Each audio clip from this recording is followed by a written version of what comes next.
জিকির করা, রমজানে বেশি বেশি জিকির করা। চারটি জিকির আল্লাহর কাছে সবচেয়ে প্রিয়, পছন্দের বাক্য চারটি। قال رسول الله صلى الله عليه وسلم أحب الكلام إلى الله أربع। আল্লাহর কাছে সবচেয়ে পছন্দনীয় বাক্য হলো চারটি। পড়ি সুবহানাল্লাহ, আলহামদুলিল্লাহ, লা ইলাহা ইল্লাল্লাহ, আল্লাহু আকবার, সুবহানাল্লাহ,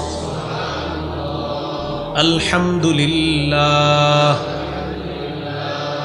লা ইলাহা ইল্লাল্লাহ, আল্লাহু আকবার। এই চারটি বাক্য আল্লাহর কাছে সবচেয়ে পছন্দনীয়। করব তো জিকির ইনশাআল্লাহ।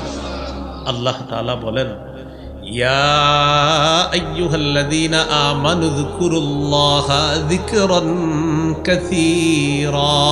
হে ঈমানদারগণ, তোমরা বেশি বেশি আল্লাহর জিকির করো, স্মরণ করো। ওয়াসাব্বিহুহু বুকরাতাও ওয়া আসীলা। সকাল সন্ধ্যায় আল্লাহর তাসবিহ পাঠ করো, সকাল সন্ধ্যায় তাসবিহ পাঠ করো। ফরজ নামাজের পর তাসবিহাতগুলা আদায় করা, 33 বার সুবহানাল্লাহ, 33 বার আলহামদুলিল্লাহ, 34 বার আল্লাহু আকবার। অথবা এইভাবেও পারেন, 33 বার সুবহানাল্লাহ, 33 বার আলহামদুলিল্লাহ, 33 বার আল্লাহু আকবার। 3 33 কত হলো? হ্যাঁ, এরপরে 100তম বারে পড়বেন, বলেন লা ইলাহা ইল্লাল্লাহ ওয়াহদাহু লা শারীকা লাহ লাহুল মুলকু ওয়া লাহুল হামদু ওয়া হুয়া আলা কুল্লি শাইইন কাদির। এই হলো 100 বার। 3 33 99, আর ওই শেষে 100 পুরা করবেন। এটা দিয়ে লা ইলাহা ইল্লাল্লাহু ওয়াহদাহু লা শারীকা লাহ লাহুল মুলকু ওয়া লাহুল হামদু ওয়া হুয়া আলা কুল্লি শাইইন কাদির। তাহলে শুধু রমজান না, রমজান ছাড়াও এই জিকিরগুলো আমরা মিস করব না। করব তো ইনশাআল্লাহ।